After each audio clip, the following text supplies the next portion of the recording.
Welcome, everyone. Join us today as we embark on the captivating journey of Melanie Safka, a singer-songwriter whose melodic voice and profound lyrics touch the hearts of millions. So let's dive in. Melanie Safka, born Melanie Ann Safka Shekarik on February 3rd, 1947, in Queens, New York City, United States of America. Melanie's musical roots were deeply embedded in her family upbringing. Her father, Frederick, a retailer with Ukrainian roots, and her mother, Pauline, affectionately known as Polly, an Italian jazz and blues singer, cultivated a rich environment of music in their household. Pauline's performances at local clubs not only showcased her talent, but also ignited a passion for music in her daughter. Encouraged by her parents, Melanie was enrolled in area talent contests, where her innate musical abilities began to blossom. Fueled by her mother's encouragement and her own innate talent, she made her professional debut at just 4 years old on a radio show called Live Like a Millionaire. Here, Melanie showcased her singing prowess and ukulele skills.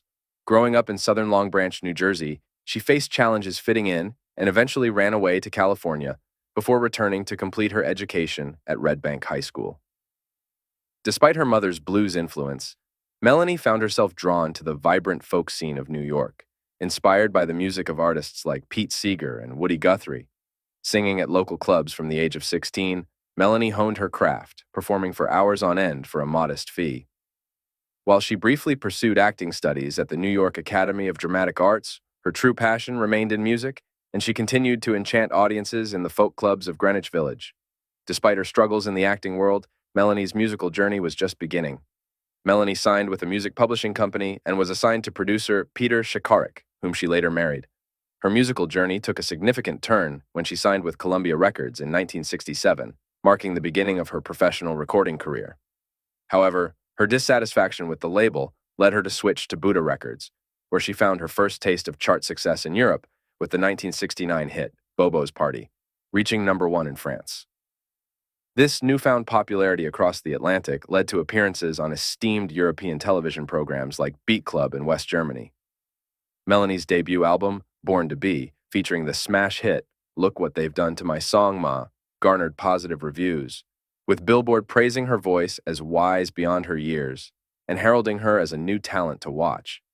Subsequently, she continued to make waves with hits like Beautiful People, solidifying her status as a rising star in the music industry. Melanie's career reached new heights in 1969 when she was invited to perform at the legendary Woodstock Festival, a moment she later described as magical and transformative. The experience inspired her to pen her iconic peace anthem, Lay Down Candles in the Rain, which became a chart-topping hit across the globe, solidifying her status as a prominent voice in the music industry. The B-side of the single, featuring her spoken word track, Candles in the Rain, further emphasized her message of unity and hope. Melanie's concerts became known for their candlelit ambience, although this occasionally led to concerns over fire safety. Her album, Candles in the Rain, released in 1970, achieved platinum status within 6 months and earned her numerous accolades, including Top Female Vocalist of the Year, awards from prominent music publications like Billboard and Melody Maker. In 1970, Melanie defied a court injunction to perform at the Powder Ridge Rock Festival, showcasing her commitment to her fans and her craft. She continued her festival circuit with appearances at the Strawberry Fields Festival in Ontario and the iconic Isle of Wight Festival, where she received rapturous applause. Melanie's boldness and talent earned her a special place in music history, and she continued to captivate audiences for decades to come. In 2011, she would return to Glastonbury Festival, marking the 40th anniversary of her memorable performance at the event. Melanie's departure from Buddha Records due to the insistence she make albums on demand marked a pivotal moment in her career journey. In 1971, she took a bold step by establishing her own label, Neighborhood Records, alongside her husband and producer. It was under this label that she achieved her greatest American success with the whimsical and catchy 1972 hit, Brand New Key, often dubbed the roller skate song.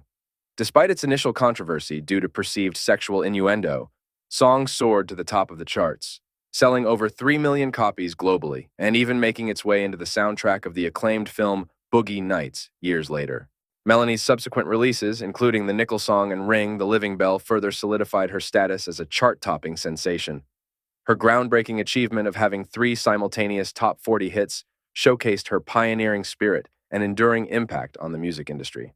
Melanie's remarkable success continued to unfold with accolades such as Billboard's #1 Top Female Vocalist Award in 1972 and multiple gold certifications for her albums and singles, including the iconic Brand New Key. Her creative prowess extended beyond solo hits, with 3 of her compositions becoming hits for the New Seekers. Renowned for her enchanting adaptations of children's songs like Alexander Beetle and Christopher Robin, Melanie's influence reached diverse audiences.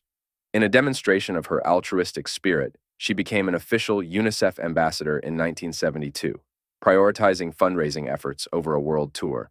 Despite her burgeoning career, Melanie dedicated time to nurturing her family, balancing her artistic pursuits with motherhood. Her music evolved with singles like Bitter Bad, showcasing a departure from earlier hippie sentiments with its candid lyrics. Notably, her rendition of Will You Love Me Tomorrow climbed to number 37 on the UK singles chart in March 1974, underscoring her enduring impact on the music landscape. In 1976, Melanie ventured into new territory with her album, Photograph, released under Atlantic Records and produced by Ahmet Ertegun. Despite earning praise from the New York Times as one of the year's standout releases, the album failed to capture significant public attention. Nonetheless, Melanie's artistry shone through, showcasing her versatility and depth as a musician. Alongside her musical endeavors, Melanie also participated in the tribute concert for the late Phil Ochs, held at New York City's Felt Forum on May 28th. With heartfelt renditions of Ochs's songs, Chords of Fame, and Miranda, Melanie paid homage to the iconic folk singer-songwriter, reflecting her enduring respect for his legacy. This performance marked another chapter in Melanie's journey, demonstrating her unwavering commitment to honoring the voices and stories that shaped the folk music tradition. In 1983, Melanie ventured into musical theater, composing the music and lyrics for Ace of Diamonds. Based on letters by Annie Oakley, the production had staged readings at Lincoln Center. Melanie's narrative skills and musicality were on display as she narrated the story, with Annie Golden portraying Oakley. Though the musical was never fully staged, it showcased Melanie's creative talent in storytelling through song. Melanie's achievements extend beyond music. She earned an Emmy Award for penning the lyrics to the theme song of the TV series, Beauty and the Beast. Throughout her career, her albums, with one exception, were produced by her husband, Peter Shekarik, until his sudden passing later in 2010. In her later work, Melanie's album, Paled by Dimmer Light, in 2004, saw collaborative production efforts from husband Peter and son Bojad Shekarik. The album featured tracks like To Be the One, Extraordinary, Make It Work, and I Try to Die Young, showcasing her enduring creativity and musical depth. In 2007, Melanie delivered a memorable performance at the Meltdown Festival in London's Royal Festival Hall, curated by Jarvis Cocker. Her sold-out show garnered critical acclaim, with The Independent placing her in the company of iconic female singers like Joan Baez and Joni Mitchell. The concert, captured on DVD as Melanie for One Night Only, showcased her enduring talent and included a playful rendition of Psychotherapy. In 2012, she headlined the Woody Guthrie Folk Festival alongside Arlo Guthrie and Judy Collins, honoring the legacy of folk legend Woody Guthrie. In October 2012, Melanie teamed up with John Haldupas, the artistic and managing director of Blackfriars Theater in Rochester, New York, to debut an original musical titled Melanie and the Record Man. The production, conceived and designed by Haldupas, showcased Melanie's music and recounted her love story with her late husband, Peter Shekarik.